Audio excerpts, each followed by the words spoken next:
આપણે બનાવવાના છીએ ચીઝ પાવ। તો મિત્રો, તમે મારી ચેનલને હજી સબસ્ક્રાઈબ નથી કરી તો તમે લાઈક, શેર અને સબસ્ક્રાઈબ કરી દેજો, તો તમને મારા નવા વિડીયા જોવા મળશે। તો મિત્રો, આપણે ચલો બનાવી લઈએ ચીઝ પાવ। તો આપણે રેસીપી જોઈ લઈએ ચીઝ પાવ કેવી રીતે બનાવાય। તો ફ્રેન્ડ, તમારું સ્વાગત છે મારી પરીસ કિચન ચેનલમાં। તો આજે આપણે બનાવીશું ચીઝ પાવ। તો મેં આ પાવનું પેકેટ લઈ લીધું છે, એકદમ પોચારું જેવા પાવ છે આ। હવે આપણે વેજીટેબલ કટ કરી નાખ્યા છે, હું તમને દેખાડી દઉં છું। આ મેં એક મકાઈ લઈ લીધી છે, એને અધકચરી આપણે થોડુંક મીઠું નાખી અને બાફી નાખવાની છે। પછી આ મેં વેજીટેબલ કટ કરી નાખ્યા છે, 2 કેપ્સિકમ કટ કર્યા છે, 2 ડુંગળી કટ કરી છે, 1 ટમેટું લીધું છે અને 1 નાનું ગાજર કટિંગ કરીને લઈ લીધું છે। એકદમ બારીક બારીક ઝીણું ઝીણું આને કટિંગ કરવાનું છે આપણે। હવે આ બધું આપણે મિક્સ કરીશું ટર્ન બાય ટર્ન। આપણે એમાં કેપ્સિકમ નાખી દઈશું, થોડી ડુંગળી એડ કરવાની છે,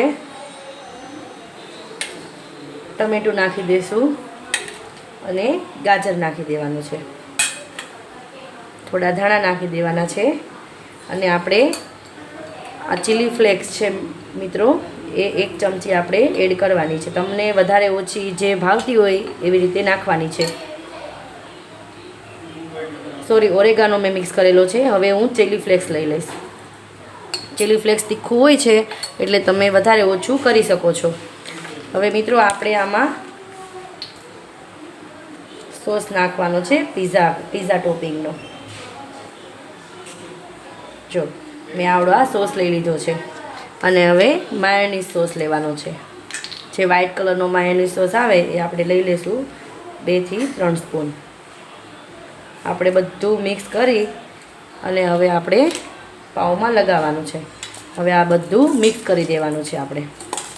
મિત્રો, તમે આવી રીતે એક વખત ચીઝ પાવ જરૂર ટ્રાય કરજો, બહુ સરસ લાગે છે। આ ટેસ્ટ પણ સરસ આવે છે આનો અને આપણને ખાવાની ખૂબ મજા આવે છે। બાળકોને અને નાના મોટાને બધાને ભાવે છે। તો મિત્રો, તમે આવી રીતે એક વખત જરૂરથી ચીઝ પાવ ટ્રાય કરજો। તો આપણે હવે આને એક સાઈડ મૂકી અને આપણે હવે પાવ લગાવી અને આપણે તવા ઉપર શેકી લેશું અને આ ટોપિંગ ભરી લેશું। તો મિત્રો, આપણે પેનને થોડું ગરમ કરી લીધું છે। હવે આપણે પાવ ઉપર થોડું ઘી લગાવીશું। આપણે બટર પણ લગાવી શકો છો તમે, પણ મેં હલકું હલકું એકદમ ઘી લગાવેલું છે, થોડું થોડું। જો આવી રીતે મેં કાપી નાખ્યા છે અને આપણે શેકી લેવાના છે।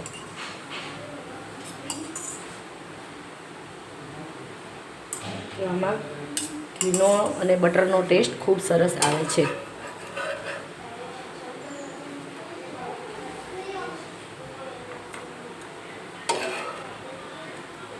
જો આવી રીતે શેકી લેવાના છે। હવે આપણે આમાં પીઝા ટોપિંગ ભરી દેવાના છે। પાવ શેકાઈ ગયા છે। હવે આપણે જો આ શીઝવન સોસ છે એ લગાવવાનો છે પાવ ઉપર, થોડો થોડો લગાવી દઈશું। આનો ટેસ્ટ મિત્રો ખૂબ સરસ આવે છે આ સોસનો। તમારે વધારે ઓછું કરવું હોય તો તમારે લગાવવાનો છે, કેમ કે આ થોડુંક સ્પાઇસી આવે છે એટલે મેં થોડોક ઓછો લગાવ્યો છે।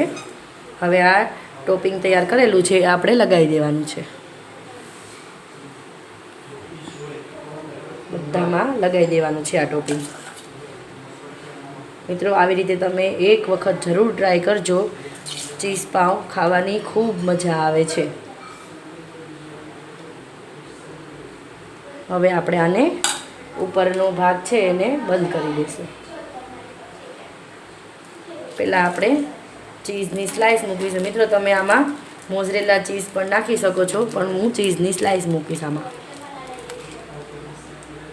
જો મેં ચીઝની સ્લાઇસ મૂકેલી છે, દીધી છે। હવે આપણે આ ઉપરથી પણ ચીઝ નાખવાનું છે।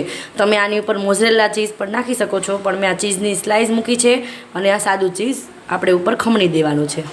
મેં આની ઉપર ચીઝ ખમણી લીધું છે। હવે આપણે આ ઉપર જે પાવનો ભાગ છે એ ઉપર મૂકી દઈશું। અહીંયા આપણે આવી રીતે બંધ કરી દેવાનું છે, પછી એની ઉપર પણ થોડુંક આપણે ચીઝ ખમણી લેશું।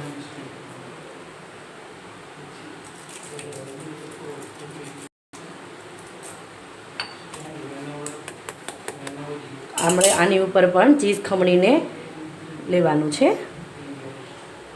મિત્રો તમારે આમાં જેટલું તમે ચીઝ નાખશો એટલો ટેસ્ટ ખૂબ સરસ આવશે.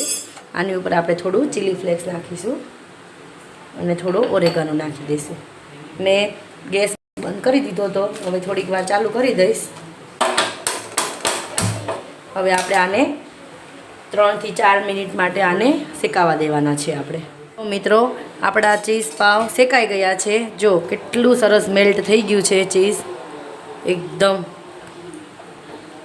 જો હવે આપણે આને એક ડીશમાં લઈ લઈએ. મિત્રો આપણા ચીઝ પાવ બનીને રેડી થઈ ગયા છે. જો એકદમ મસ્ત મેલ્ટ થઈ ગયું છે આપણું ચીઝ. તમે મિત્રો આવી રીતે એક વખત જરૂર ટ્રાય કરજો ચીઝ પાવ. આપણે આ એક વખત તમે બનાવશો તો દર વખતે તમે બનાવશો. મિત્રો તમે મારી ચેનલને સબસ્ક્રાઈબ ન કરી હોય તો લાઇક શેર અને સબસ્ક્રાઈબ કરી દેજો, તો તમને મારા નવા વિડીયો જોવા મળશે.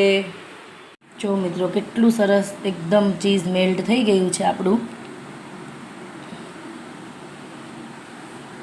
હવે આપણે આને કેચઅપ સાથે પણ તમે ખાઈ શકો છો અને તમે પિઝાનો જે સોસ આવે છે એની સાથે તમે ખાઈ શકો છો.